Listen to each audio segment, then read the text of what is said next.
Museum Buku Wayang ini kalau bangunannya ya kurang lebih ada dari tahun 1920, yaitu dari masa pemerintahan Hindia Belanda, digunakan sebagai apa, masih belum ada data pasti dari BPK atau Badan Pelestarian Kebudayaan yang ada di Jawa Timur. Terus yang pasti ini bangunannya bangunan peninggalan era kolonial ya, jadi era kolonial, dan ada di jajaran bangunan-bangunan lama yang ada di sekitaran alun-alun Kota Mojokerto.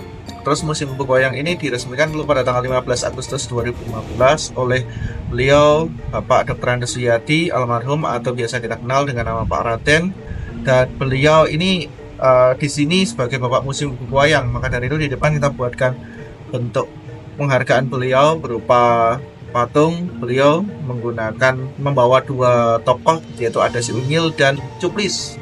Untuk yang di Museum Buku Wayang jumlahnya ini ribuan ya, kalau kita bilang per item ini ribuan, hampir ada 9.000-an lebih item. Terus untuk kekhasan dari setiap lantai, memang kita sebenarnya nata di sini ini sesuai timeline sejarah pewayangan, sejarah pagelaran di Indonesia. Mulai dari awal di sana ada yang namanya wayang relief sebelum ada yang wayang-wayang yang lain. Terus ada wayang lontar, wayang gelar, wayang beber, terus wayang kulit dan juga wayang golek. Di lantai satu ini secara umum kita tampilkan juga berbagai khasanah tentang pusaka, dan yang pasti juga tentang Pak Raden dan kiprah beliau di dunia anak-anak. Ada pojok si Unyil. Nah, jadi adik-adik ataupun pengunjung bisa menikmati bernostalgia juga dengan koleksi-koleksi yang masih nge-match dengan masanya. Di lantai 2 kita ada yang namanya wayang golek dari Sunda, disambung lagi dengan wayang keagamaan, terus wayang budaya, wayang kebinekaan, sampai wayang eco-friendly atau eco-friendly puppet, wayang ramah lingkungan dari berbagai bahan yang mungkin di awal kita nggak mikir itu bisa dibuat jadi bentuk wayang. Nah, lantai ketiga kita fokusnya ke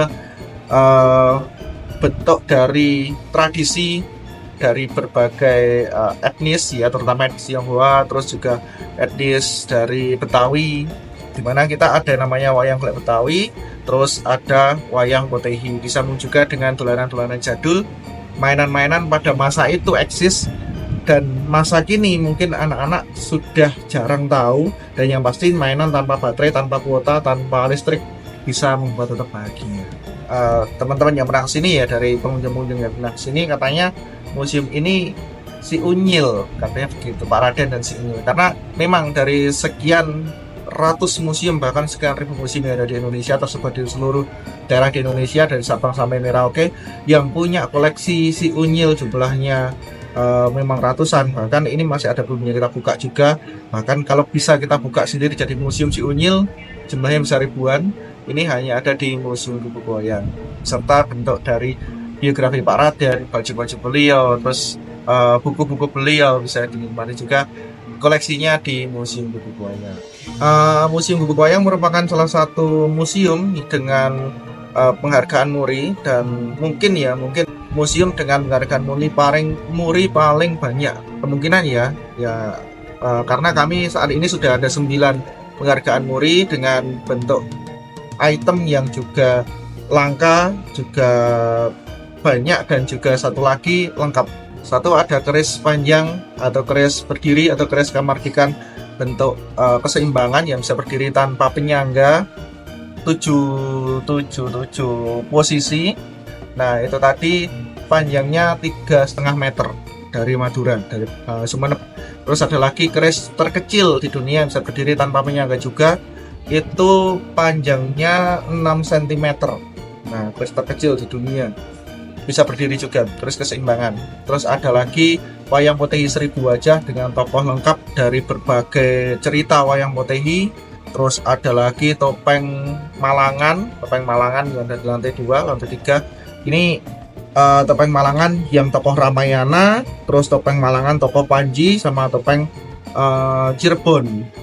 Nah, terus ada lagi kami juga akik abjad A sampai Z dengan seri 19 seri. Terus akik dengan nama presiden di Indonesia. dan yang menginspirasi kami untuk bisa mengedukasi masyarakat kembali adalah Pak Raden. Dibilang masih punya keterkaitan dengan owner museum, yaitu Bapak Sunjoyo Nyoto, di mana Pak Sunjoyo Nyoto ini merupakan salah satu dari murid beliau, dan terakhirnya memuseumkan seluruh aset koleksi Pak Raden sendiri ke Museum Buku Wayang gitu.